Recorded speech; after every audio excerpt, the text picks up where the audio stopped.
बिस्मिल्लाहिर्रहमानिर्रहीम। असगर, मुझे बताओ, तुम मेरी बेटियों को कहाँ छोड़ कर आए हो? तुम्हारे अंदर जरा सी भी गैरत नाम की चीज नहीं है। बाप तो बेटियों के मुहाफिज होते हैं, उनके रखवाले होते हैं। तुम अपने हाथों से ही पैसों की खातिर अपनी बेटियों को बेच आए हो। मेरा उस वक्त रो रो कर बुरा हाल था। मुझे नहीं पता था कि असगर मेरी गैर मौजूदगी में मेरी बेटियों को किसी के हाथों बेच देगा, और मुझे यह भी नहीं मालूम था कि उसने मेरी बेटियों को किसे और कहाँ बेचा है। मुल्तान इतना बड़ा था कि मैं चाहकर भी अपनी बेटियों को नहीं ढूंढ सकती थी। जब मैं असगर से लड़ती कि मेरी बेटियों को किसे बेचा है, उन्हें वापस लेकर आओ, तो वो कहता, तुम फिक्र न करो, तुम्हारी बेटियां जहां भी हैं ऐशो इशरत की जिंदगी जी रही हैं। और फिर मेरी इतनी पसली नहीं थी कि मैं उनका बोझ उठा सकूं। फिर कल कला को उनकी शादी भी तो करनी थी। मैं कहां से देता उनको जहेज? मुझे जो बेहतर लगा मैंने वो कर लिया। अब तुम अपनी बकबक बंद करो और जाओ मेरे लिए ताज़ी रोटी बना कर लाओ। मैं आंसू पोंछती हुई उठी और असगर के लिए रोटी बनाने लगी। मेरा दिल अपनी बेटियों की जुदाई में बहुत तड़प रहा था। मेरी ममता उनको अपने सीने से लगाने के लिए बेचैन थी। मेरा तो कुल सरमाया मेरी बेटियां ही थी। बेटा ना होने की वजह से असगर को बेटियों से बहुत चिढ़ थी। अभी मैंने एक रोटी ही तवे से उतारी थी कि दरवाजे पर एक फकीरनी आई और उसने सदा लगाई, अल्लाह के नाम पर कोई भूखी को खाना खिला दे, अल्लाह तेरे दिल की हर मुराद पूरी करे। मैंने जल्दी से 2 रोटियां ली और कटोरी में सालन डाला और फकीरनी को देने के लिए दरवाजे पर गई। ये फकीरनी अक्सर मेरे घर आया करती थी। मैंने कभी भी उसे खाली हाथ नहीं लौटाया था। अपने घर में चाहे खाने के लाले पड़े होते, फिर भी मैं कुछ न कुछ उसकी इमदाद जरूर करती। जब मैंने उसे रोटी दी तो उसने वो रोटी अपने साथ बच्चे को भी खिलाई और खुद भी खाई और दुआएं देती हुई वहां से चली गई। मैं दिन रात अल्लाह ताला से दुआएं करती थी कि किसी तरह मेरी बच्चियों से मुझे मिलवा दे। मुझे नहीं पता था कि मेरी दुआएं इतनी जल्द कबूल हो जाएंगी। एक दिन जब मैं रात के लिए खाना बना रही थी तो वो फकीरनी आई और उसने वही सदा लगाई कि अल्लाह के नाम पर कोई भूखी को खाना खिला दे। मैंने प्लेट में चावल डाले और उसे देने के लिए दरवाजे पर गई। उसने वो चावल चॉपर में डाले और बोले, बेटी, मुझे तुम परेशान लग रही हो। अगर तुम बुरा ना मानो तो क्या मैं इस परेशानी की वजह पूछ सकती हूँ? मैं बोली, तुम जानकर क्या करोगी? उसने खुद ही पूछ लिया, तुम्हारी बेटियां कहाँ हैं? अब वो नजर क्यों नहीं आती? पहले तो वही मुझे खैरात डाला करती थी। उसके पूछने पर मैं ज़ारो कतार रोने लगी। मैं बोली, मैं तो खुद नहीं जानती कि मेरी बेटियां कहाँ हैं और किस हाल में हैं। तो जो बात उस फकीरनी ने मुझसे कही वो जानकर मैं बहुत खुश हुई। वो कहने लगी, तुम परेशान क्यों होती हो? मैं तुम्हें बताती हूँ कि तुम्हारी बेटियां कहाँ हैं और किस हाल में हैं। तुम जाकर उनसे मिल भी सकती हो। मैंने उसके हाथ थामे और बोली, मुझे जल्दी सी बताओ कि मेरी बेटियां कहाँ हैं। तो वो फकीरनी बोली, पहले मुझे ये बताओ कि तुम्हारी बेटियां यहाँ से कैसे गईं? तो मैंने उसे बताया कि उनका बाप अपनी बेटियों को बहुत समझता था, खुद कुछ कमाता नहीं था, इसीलिए उसने मेरी बेटियों को पैसे के लालच में बेच दिया। अब जल्दी से मुझे बताओ कि मेरी बेटियां कहाँ हैं और किस हाल में हैं। तो वो फकीरनी बोली, तुम्हारी बेटियां साथ वाले गांव के चौधरी दिलावर की हवेली में हैं। चौधरी दिलावर बहुत नेक दिल इंसान है। एक दिन मैंने उनकी हवेली के सामने जाकर सदा लगाई तो अंदर से उन्होंने अपनी नौकरानी को भेजा, जो मुझे अपने साथ हवेली के अंदर ले गई। चूंकि वो खाने का टाइम था, सब लोग हवेली में खाना खा रहे थे। चौधरी दिलावर ने अपनी नौकरानी से कहकर मुझे खाना दिलवा दिया। मैंने पेट भरकर खाना खाने के बाद चौधरी दिलावर से कहा कि मेरे बच्चे घर में भूखे हैं, तो उन्होंने शॉपर भर के मुझे खाना दिया। और हाँ, मुझे याद आया, मैंने वहां तुम्हारी 2 बेटियों को देखा था, जिन्होंने खूबसूरत लिबास पहना हुआ था और मालकिन की तरह कुर्सियों पर बैठी खाना खा रही थी। पहले तो मुझे ये नजर का धोखा लगा, लेकिन जब मैंने दिमाग पर जोर दिया तो मुझे याद आया कि मैंने तो उन्हें तुम्हारे घर में देखा है। इसीलिए मैंने आज तुम्हारी बेटियों के बारे में तुमसे पूछा। तुम फिक्र न करो, तुम्हारी बेटियां वहां बहुत ऐशो इशरत में हैं। नौकर उनके आगे पीछे फिरते हैं। चौधरी दिलावर, जो कि पहले बहुत जालिम चौधरी था, उसने नाहक बहुत से लोगों की जमीनें हड़प की थी। फिर पता नहीं खुदा के क्या करना हुआ कि उसकी बीवी की तबीयत अचानक बहुत खराब हो गई और वो कोमा में चली गई। उसके बाद चौधरी दिलावर एक रहमदिल इंसान बन गया है। तब से चौधरी दिलावर ने सारे बुरे काम छोड़ दिए हैं। उसने लोगों से छीनी हुई उनकी जमीनें भी वापस कर दी। ये सब जानने के बाद मैंने सुख का सांस लिया, वरना मैं तो ये सोच सोच कर बहुत परेशान थी कि पता नहीं मेरी बेटियों के साथ क्या सुलूक हो रहा होगा और वो किस हाल में होंगी। वो फकीरनी सब कुछ बताने के बाद वहां से चली गई और मैं ये सोचने लगी कि मैं वहां कैसे जाऊं, क्योंकि अगर मैं अपने शौहर को वहां जाने के बारे में बताती तो वो मुझे कभी भी जाने नहीं देता। रात को जब मेरा शौहर घर आया तो मैंने उससे कहा कि मैं कुछ दिन के लिए अपने मैके जाना चाहती हूँ। असगर बोला, पहले तो तुमने कभी मैके जाने का नाम नहीं लिया, जब से तुम्हारी माँ इस दुनिया से गई है। मैंने कहा, मैं अपनी बेटियों को याद करके हर वक्त रोती रहती हूँ और परेशान रहती हूँ।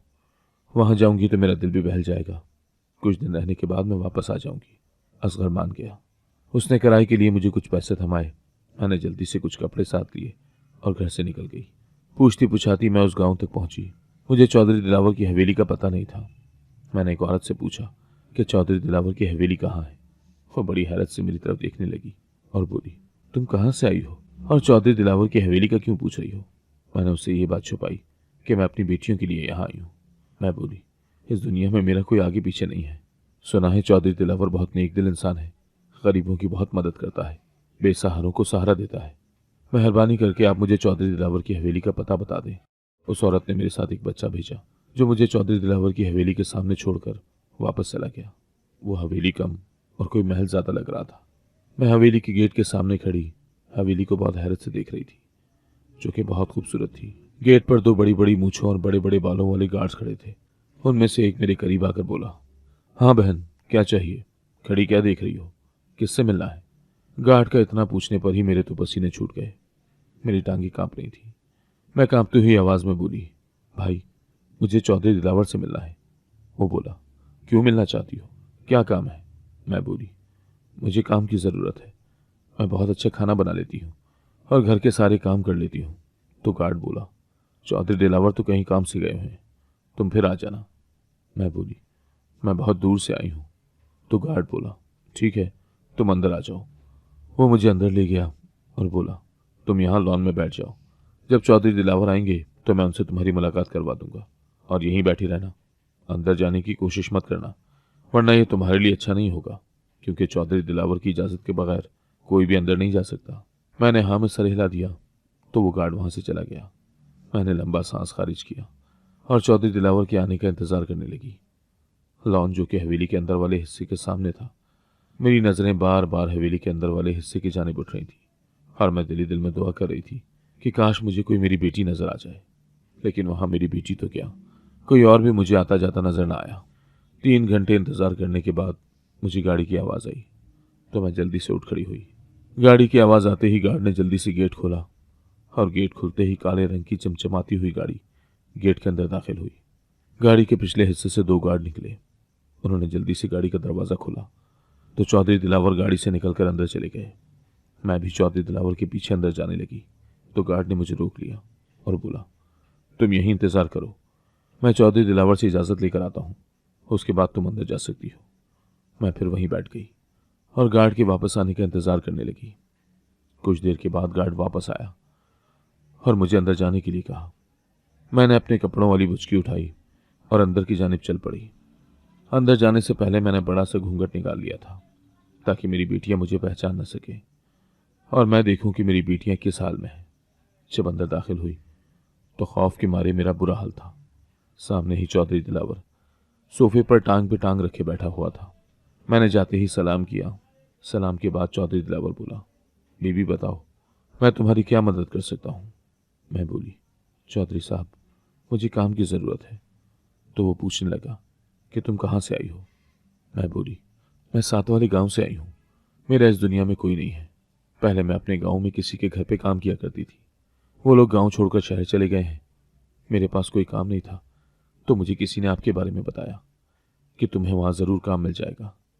चौधरी साहब, मैं घर का सारा काम कर लेती हूँ और खाना भी बहुत अच्छा बना लेती हूँ। आपकी मेहरबानी होगी अगर आप मुझे काम पर रख लें। कुछ सोचने के बाद चौधरी दिलावर बोला, मेरी हवेली में पहले ही बहुत मुलाजिम है, मुझे मुलाजमा की ज़रूरत नहीं है। ये लो, ये कुछ पैसे हैं, ये रख लो। मेरे गार्ड को अपना पता बता दो, तुम्हें इतनी रकम हर माह मिल जाया करेगी। मैं बोली, नहीं चौधरी साहब, मुझे खैरात नहीं चाहिए। अगर आप मुझे काम पर रख लें तो मुझे ये पैसे कबूल हैं, वरना मैं ये खैरात के पैसे नहीं ले सकती। तो चौधरी ने अपनी मुलाजमा को आवाज़ दी। मुलाजमा दौड़ती हुई आई और बोली, जी चौधरी साहब। चौधरी दिलावर बोला, आज से सफाई का सारा काम ये मुलाजमा देखेगी। मैं बोली, चौधरी साहब, आपका बहुत शुक्रिया, सच में आपका दिल बहुत बड़ा है। वो मुलाजमा मुझे अपने साथ ले गई और मुझे सारा काम समझा दिया। उस दिन तो मैंने कोई काम ना किया क्योंकि वो मेरा पहला दिन था। काम समझाने के बाद मुलाजमा ने मुझे मेरा क्वार्टर दिखाया, जो कि मुलाजमीन के रहने की जगह थी। क्वार्टर में हर सहूलत मौजूद थी, जो चौधरी दिलावर की नेकदिली का बोलता हुआ सबूत थी। अगले दिन फजर की अजान पर रजिया ने मुझे जगाया। रजिया उस हवेली की पुरानी मुलाजमा थी। मैंने उठने के बाद नमाज फजर अदा की और अल्लाह ताला के सामने गिड़गिड़ा कर दुआ की कि वो मुझे मेरी बेटियों से मिला दे। उसके बाद मैं अपने काम पर लग गई। तमाम कमरों की सफाई करने के बाद जब मैं आखिरी कमरे की सफाई करने के लिए उस कमरे की जानिब गई तो एकदम से मुझे पीछे से रजिया की आवाज़ आई, उस कमरे में मत जाना। मैं बोली, बस इस कमरे की सफाई रह गई है। तो वो बोली, इस कमरे में किसी को भी जाने की इजाज़त नहीं है। मैं बोली, वो क्यों? रजिया बोली, मैं तुम्हें ये बताना ज़रूरी नहीं समझती। अभी तुम नई नहीं हो, आहिस्ता आहिस्ता तुम्हें सब कुछ पता चल जाएगा। नीचे जो सफाई रह गई है तुम वो कर लो और दोबारा इस कमरे में जाने की गलती मत करना। ये चौधरी दिलावर का हुक्म है कि इस कमरे में किसी को भी ना जाने दिया जाए। मैंने सफाई करने के बाद रजिया के साथ मिलकर खाना लगवाया। मेरी नज़रें बार बार अपनी बेटियों को ढूंढ रही थी क्योंकि खाना लग चुका था। मैंने घूंघट वैसे ही निकाला हुआ था। कुछ देर के बाद मुझे अपनी बेटियों की आवाज़ सुनाई दी, जिन्होंने खाने की टेबल पर आते ही चौधरी दिलावर को सलाम किया। चौधरी दिलावर ने बहुत प्यार भरे लहजे में उनको सलाम का जवाब दिया और बोला, बैठो बेटा, खाना शुरू करो, हम लोग तुम्हारा इंतजार कर रहे थे। खामोशी से घर के तमाम अफराद ने खाना खाया। खाना खाने के बाद सब बारी बारी उठकर जाने लगे तो घूंघट होने की वजह से मुझे अपनी दो बेटियों के पाँव नजर आए। जब उनके पाँव पर नजर पड़ी तो मेरी ममता तड़प उठी। मैं चाहकर भी उनसे ना पूछ सकी कि उनके पाँव की हालत कैसे हुई। वैसे तो चौधरी बहुत नेक दिल बनता फिरता है। मुझे लगता है कि उसकी ये नेक दिली बस दिखावे की है। असल में तो वही जालिम चौधरी है जो कि पहले कभी हुआ करता था। तमाम काम खत्म करने के बाद जब मैं अपने क्वार्टर में गई तो मैं रजिया से बोली, रजिया, तुमसे एक बात पूछूं? वो बोली, हाँ पूछो। मैं बोली, वो लड़कियां कौन हैं जो खाने की टेबल पर बैठी थी? तो रजिया बोली, वो चौधरी साहब की बेटियां हैं। मैं बोली, अगर वो चौधरी साहब की बेटियां हैं तो उनके पाँव की हालत कैसे हुई?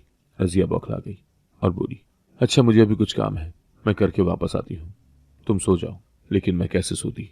मैं तो एक माँ थी और एक माँ अपनी औलाद की यह हालत देखकर कैसे सो सकती है? वो सारी रात मैंने जाग कर रोते हुए गुजारी। अगली सुबह जब मैं हवेली में गई तो मेरी बेटियां सोफे पर बैठी हुई थी और आपस में बातें कर हंस रही थी। ऐसा लग रहा था जैसे वो यहाँ बहुत खुश है। इतने में चौधरी दिलावर आया और बोला, तुम लोग यहाँ क्या कर रही हो? चलो कमरे में जाओ और जो काम मैंने तुम लोगों से कहा है उसमें जरा सी भी कोताही नहीं होनी चाहिए। वो सारी जल्दी से उठी और सीढ़ियां अबूर करती हुई उसी कमरे में गई जिस कमरे में रजिया ने मुझे जाने के लिए मना किया था। मैंने भी ठान ली थी कि मैं उस कमरे में जरूर जाऊंगी और देखूंगी कि क्या माजरा है। मेरी बेटियों के पाँव ऐसे क्यों हैं? क्यों उन्हें इतनी ज्यादा तकलीफ दी जा रही है? वो सिर्फ खाना खाने के लिए ही नीचे आती है, उसके बाद फौरन उसी कमरे में चली जाती है। ये सिलसिला कई रोज तक चलता रहा। मैं किसी को भी ये नहीं बता सकती थी कि मैं उनकी माँ हूं, क्योंकि अगर किसी को पता चल जाता तो मुमकिन था कि चौधरी दिलावर मुझे यहां से चलता कर देता। मैंने फैसला कर लिया कि मैं किसी न किसी तरह उस कमरे में जरूर जाऊंगी और पता लगवाऊंगी कि आखिर राज क्या है। एक दिन तमाम कमरों की सफाई करने के बाद मैं बहुत हिम्मत करके उस कमरे की तरफ गई। अपने इर्द गिर्द किसी के ना होने की तस्दीक की। जब मुझे यकीन हो गया कि मेरे आसपास कोई भी नहीं है तो मैंने हिम्मत करके दरवाज़ा खोला। हर दरवाज़ा खोलते ही जो मंजर मैंने देखा वो देखने के बाद मेरा कलीजा मुंह को आ गया था। मैं बयान नहीं कर सकती कि उस वक्त मेरी क्या हालत थी। उसी वक्त मेरे पीछे से किसी की आवाज़ आई, तुम्हारी हिम्मत कैसे हुई इस कमरे तक आने की? मैंने जल्दी से दरवाज़ा बंद कर दिया। पीछे मुड़कर देखा तो चौधरी दिलावर बहुत गुस्से में मुझसे बोला, क्या तुम्हें किसी ने नहीं बताया कि इस कमरे में किसी को भी जाने की इजाज़त नहीं है? मैं घबराते हुए बोली, जी बताया था, मैंने सब कमरों की सफाई कर दी थी तो मैंने सोचा कि इस कमरे की भी कर दूं। चौधरी दिलावर मुझे उंगली दिखाते हुए बोला, खबरदार, आज के बाद इस कमरे के आसपास भी नजर आई तो मुझसे बुरा कोई नहीं होगा। अब जाओ यहां से और जाकर अपना काम करो। मैं रोते हुए वहां से चली गई। रजिया, जो ये सब सुन रही थी, मुझसे बोली, मैंने तुम्हें मना भी किया था कि उस कमरे में मत जाना, क्योंकि वहां किसी को भी जाने की इजाजत नहीं है। चौधरी साहब ने इसी गलती की बिना पर ही कई मुलाजमों को नौकरी से निकाल दिया है और हो सकता है कि तुम्हें भी नौकरी से निकाल दिया जाए, क्योंकि चौधरी साहब को बिल्कुल भी ये गवारा नहीं कि कोई उस कमरे के आसपास भी भटके। मैं रजिया से बोली, खुदा के वास्ते कुछ करो, मेरे पास तो और कोई ठिकाना भी नहीं है कि मैं वहां चली जाऊं। रजिया बोली, मैं कुछ नहीं कर सकती, मैं तो खुद एक मुलाजमा हूं, मेरी क्या औकात। इतने में चौधरी दिलावर नीचे आया तो मैं उसके पांव पड़ गई। चौधरी साहब, खुदा के वास्ते मुझे माफ कर दे, आज के बाद ऐसी गलती नहीं करूंगी। बस मुझे नौकरी से ना निकालें, मेरा और कोई ठिकाना नहीं है। चौधरी बोला। अच्छा अच्छा ठीक है, जाओ जाकर अपना काम करो, और अब मुझे कभी शिकायत का मौका नहीं मिलना चाहिए। अगले दिन हवेली को रंग बिरंग फूलों से सजाया जा रहा था। रजिया मुझसे बोली, समीना, आज पूरे घर की अच्छी तरह से सफाई करने के बाद किचन में आ जाना और खाना बनाने में मेरी मदद करना, क्योंकि आज ज्यादा लोगों का खाना बनाना है। मैंने हाँ में सर हिला दिया और अपने काम में मसरूफ हो गई। सफाई का काम खत्म करने के बाद मैं रजिया के हाथ बटाने किचन में चली गई। मैं रजिया से बोली, आज ये इतना एहतमाम क्यों हो रहा है? क्या कोई आ रहा है? तो रजिया बोली, आज चौधरी साहब के सब बेटे जो कि पढ़ने के लिए मुख्तलिफ ममालिक में गए हुए थे, आज सब इकट्ठे हो रहे हैं। इसी खुशी में हवेली को सजाया जा रहा है, और चौधरी साहब ने हुक्म दिया है कि खाना बहुत अच्छा होना चाहिए, क्योंकि उनके बेटे काफी सालों बाद हवेली आ रहे हैं। इसीलिए चौधरी साहब चाहते हैं कि किसी चीज में कोई कमी नहीं होनी चाहिए। अच्छा, अब तुम जल्दी जल्दी हाथ चलाओ और अपना एक घूंघट उठा दो। यहां मेरे अलावा कौन सा कोई दूसरा है? मैंने अपना घूंघट उठाया। रजिया बोली, अच्छा तुम सलाद बना दो। मैंने सलाद बनाने के बाद बर्तन साफ किए। इतनी देर में गाड़ी के हॉर्न की आवाज आई। मैंने और रजिया ने जल्दी से ताज़ा जूस के साथ दूसरी चीजें ट्रे में सजाई और जल्दी से ड्राइंग रूम में ले गई, जहां चौधरी दिलावर और उनके बेटे बैठे हुए थे। हमारे जाते ही चौधरी दिलावर के बेटों ने हमें सलाम किया। ऐसा लग रहा था कि चौधरी दिलावर ने उनकी बहुत अच्छी तरबियत की हो। उनकी तरबियत का ही असर था कि उनके बेटों ने मुलाजमा को सलाम करने में पहल की। उनका बड़ा बेटा बोला, रजिया भी जल्दी से खाना लगा दे, मुझे बहुत जोरों की भूख लगी हुई है। रजिया बोली, जी छोटे चौधरी साहब, अभी लगाती हूँ। मैंने और रजिया ने मिलकर खाना लगाया। चौधरी दिलावर और उनके बेटे खाना खाने लगे। आज मेरी बेटियां खाने की टेबल पर मौजूद नहीं थी, और ये बात मुझे परेशान कर रही थी। मैंने तहैया कर लिया था कि आज रात सबके सोने के बाद मैं उस कमरे में जरूर जाऊंगी, चाहे मुझे उसके लिए नौकरी ही क्यों ना छोड़नी पड़े। मैं इधर आई भी तो अपनी बेटियों के लिए ही हूँ। जब सबने खाना खा लिया तो चौधरी दिलावर के बेटों ने खाने की बहुत तारीफ की। चौधरी साहब बोले, रजिया, ये खाना किसने बनाया है? रजिया बोली, चौधरी साहब, ये खाना मैंने और समीना ने बनाया है।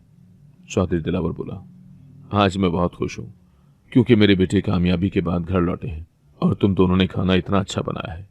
मांगो, आज क्या मांगना है? रजिया बोली, चौधरी साहब, मुझे कुछ नहीं चाहिए। अल्लाह के बाद आपका दिया हुआ सब कुछ है मेरे पास। इससे पहले कि चौधरी दिलावर मुझसे पूछता, उनका बेटा बोला, बाबा, अम्मी जान कैसी है? डॉक्टर्स क्या कहते हैं? तो चौधरी दिलावर बोला, मुझे उम्मीद है तुम्हारी माँ बहुत जल्द ठीक हो जाएगी, क्योंकि वो एक दो दफा कोमा से बाहर आई है, लेकिन वो फिर कोमा में चली जाती है। डॉक्टर ने उम्मीद तो दिलवाई है कि आने वाले दिनों में नहीं तो महीनों में तुम्हारी माँ बिल्कुल ठीक हो जाएगी, और फिर उनका ख्याल भी तो इतने अच्छे तरीके से रखा जा रहा है। उनके बेटी बोले, हम अपनी माँ को देखना चाहते हैं। तो चौधरी साहब बोले, चलो मेरे साथ। वो उठकर जाने लगे तो मैं बोली, चौधरी साहब, मुझे आपसे कुछ मांगना है, और मुझे उम्मीद है कि आप मुझे खाली हाथ नहीं लौटाएंगे। तो चौधरी दिलावर बोला, हाँ बताओ, क्या मांगना चाहती हो? मैंने चौधरी दिलावर के सामने अपनी झोली फैलाई और बोली, चौधरी साहब, मेरी झोली में मेरी बेटियां डाल दें। चौधरी दिलावर बोला, कौन सी बेटियां? तुम किन बेटियों की बात कर रही हो? मैं बोली, वो जो मेरे शौहर असगर ने आपको बेची थी, उसके बदले आपने उसे भारी रकम दी थी। मैंने तो सुना था कि मेरी बेटियां यहाँ बहुत ऐशो इशरत में हैं और आप एक बहुत नेक दिल इंसान हैं, लेकिन जब मैंने उन्हें देखा तो मेरी ममता ये देखकर तड़प उठी। जब मैंने अपनी बेटियों के पांव पर बड़े बड़े छाले बने हुए देखे जो कि पानी से भरे हुए थे, पता नहीं आप लोग कौन सा जुल्म मेरी बेटियों पर ढा रहे हैं। मैं तो यहाँ अपनी बेटियों को बस देखने के लिए आई थी, लेकिन अब मैं अपनी बेटियों को अपने साथ ले जाए बिना वापस नहीं जाऊंगी। चौधरी दिलावर खामोश रहा। चौधरी दिलावर के बेटे सवालिया नजरों से अपने बाप की तरफ देखने लगे। इतनी देर में मेरी बड़ी बेटी भागती हुई सीढ़ियों से नीचे आई और बोली, चौधरी साहब, जल्दी आइए, चौधरानी साहिबा को होश आ गया है। ये सुनकर चौधरी दिलावर बहुत खुश हुआ। उसने मेरी बेटी को ऊपर जाने के लिए कहा और मुझसे बोला, समीना, चलो हमारे साथ, खुद देख लेना कि तुम्हारी बेटियां किस हाल में हैं। चौधरी दिलावर उसी कमरे के सामने जाकर रुका जिस कमरे में जाने की किसी को भी इजाजत नहीं थी। चौधरी दिलावर और उनके बेटे कमरे के अंदर दाखिल हुए। मैं भी उनके पीछे पीछे अंदर चली गई। जब मैंने चोरी छुप के उस कमरे का दरवाजा खोला था तो मुझे मशीनरी के अलावा और कुछ नजर नहीं आया था। वो मशीनरी जो कि अस्पतालों में मरीजों के लिए होती है। जब मैंने कमरे की दूसरी तरफ देखा तो मुझे ये देखकर बहुत हैरत हुई कि मेरी बेटियां आरामदेह सोफे पर बैठी हुई हैं। उन्होंने खूबसूरत लिबास पहना हुआ था। वो ऐसी लग रही थी जैसे कि इस हवेली का हिस्सा हूं। उनके आगे दुनिया की हर नेमत पड़ी हुई थी। मैंने घूंघट थोड़ा ऊपर उठाया और अपनी बेटियों को देखा। उनके पांव पर जो छाले बने हुए थे वो भी बिल्कुल ठीक थे। मेरी बेटियां सोफे से उठकर चौधरानी के बेड के इर्द गिर्द जमा थी। वो चौधरानी के होश में आने की वजह से बहुत खुश थी। चौधरी दिलावर डॉक्टर से बोला, डॉक्टर साहिबा, क्या अब मेरी बीवी खतरे से बाहर है? डॉक्टर बोली, जी बिल्कुल, अब आपकी बीवी मुकम्मल तौर पर ठीक है। तो चौधरी दिलावर बोला, ये सब इन बच्चियों की वजह से मुमकिन हो सका है, जो कि दिन रात इसके सर पर पहरा देती थी। जैसे ही मेरी बीवी को थोड़ा सा होश आया तो इस बच्ची ने फौरन से फोन करके आपको बुलवा लिया। डॉक्टर बोली, अच्छा अब मुझे इजाजत दें, मैं ये कुछ दवाइयाँ लिख कर दे रही हूँ जो कि बाकायदगी से इनको देनी है और इसमें कोताही बिल्कुल नहीं होनी चाहिए। रजिया डॉक्टर का बैग उठाए उसे बाहर तक छोड़ने के लिए गई। जब मैंने अपना घूंघट उठाया तो मेरी बेटियां मुझे अपने सामने देखकर हक्का बक्का रह गई। वो सब मुझसे लिपट कर रोने लगी। तो चौधरी दिलावर ने शफकत से उनके सर पर हाथ रखा और बोले, समीना, तुम इनसे पूछ सकती हो कि हमने इनके साथ क्या जुल्म किया है। तो बेटियां बोली, नहीं अम्मा, इन लोगों ने हमारे साथ कोई जुल्म नहीं किया, बल्कि हम जब से यहाँ आई हैं चौधरी साहब अपनी बेटियों की तरह हमसे प्यार करते हैं। हम मालकिन की तरह इस हवेली पर राज कर रही हैं। मैं बोली, तो तुम लोगों के पांव पर जो छाले बने हुए थे वो कैसे बने? तो मेरी बड़ी बेटी बोली, अम्मा, ये दोनों किचन में खाना बनाने के लिए गई थी तो गरम गरम घी इनके पांव पर गिर गया। चौधरी साहब और रजिया बी के मना करने के बावजूद भी ये दोनों खाना बनाने की जिद करने लगी थी। इनकी जिद की वजह से इन्हें तकलीफ उठानी पड़ी। अम्मा, आप सोच भी नहीं सकती कि हम यहाँ कितने खुश हैं। वो तो खुदा का लाख लाख शुक्र है कि अब्बा ने हमें चौधरी दिलावर को बेचा। अगर किसी और को बेचता तो पता नहीं आज तेरी बेटियां कहाँ और किस हाल में होती। अब्बा ने तो मुड़कर हमारी खबर तक नहीं ली कि मेरी बेटियां जी रही हैं या मर गई हैं। उनसे अच्छे तो ये लोग हैं जिन्होंने गैर होते हुए भी हमें इतना प्यार दिया। मैं बोली, मगर तुम इस कमरे की हद तक ही क्यों महदूद रहती हो?